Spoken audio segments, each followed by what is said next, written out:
நடிகரின் உயிரை காப்பாற்றிய அஜித்குமார் என்ன விஷயம் தெரியுமா? நடிகர் Ajithkumar very down to earth பர்சன்னு சொல்லாதவங்களே கிடையாது. சக நடிகர் நடிகைகளுக்கு மரியாதை கொடுக்கறதுல இருந்து அவங்களுக்கு ஏதாவது பிரச்சனைனா முதல் ஆளாக ஓடி போய் உதவுறதுல இருந்து அஜித் அடிச்சுக்க ஆளே கிடையாது.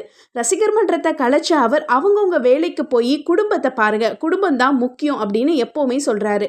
இப்படி பல புகழுக்கு சொந்தக்காரரான அஜித் தன்னுடைய உயிரை காப்பாத்தினதாக பேசினாரு நடிகர் பாவா லட்சுமணன். அவர் ஒரு இன்டர்வியூவில் பேசும்போது ஜனா படத்துடைய ஷூட்டிங் பார்டர் தோட்டத்தில் நடந்துச்சு. 100க்கும் மேற்பட்ட ரசிகர்கள் மொட்டை அடிச்சுட்டு வந்துட்டாங்க. நான் போய் சார்கிட்ட இதை பற்றி சொன்னேன். அவர் ரசிகர்கள் கிட்ட ஏன்டா மொட்டை போட்டீங்க அப்படின்னு கேட்டதுக்கு அவங்க தலை நீங்கள் மொட்டை போட்டீங்க, அதான் நாங்கள் மொட்டை போட்டோம் அப்படின்னு சொன்னாங்க.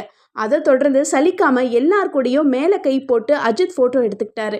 நான் ரசிகர்கள் ஒவ்வொருத்தரையாக விளக்கிட்டு இருந்தேன். அதுக்கு பிறகு சார் சாப்பாடு போயிட்டாரு. அப்போ என்ன நடந்துச்சுன்னே தெரில. 10 பேர் என்ன அடிக்க வந்துட்டாங்க. நான் பயந்து ஓடி போய் அஜித் கிட்ட சொன்னேன். அவர் நீங்கள் என்ன பார்க்க வந்தீங்க, பார்த்தீங்க, ஃபோட்டோ எடுத்துட்டீங்க, அவருடைய வேலையை செய்கிறாரு, அவரை ஏன்டா அடிக்க வரீங்க, போங்கடா அப்படின்னு அதட்டி பேசினாரு. அவங்க எல்லாரும் ஒரு வார்த்தை கூட மறுத்தோ எதிர்த்தோ பேசாமல் அங்கேருந்து போயிட்டாங்கன்னு நெகிழ்ச்சியோட ஷேர் பண்ணாரு பாவா லட்சுமணன்.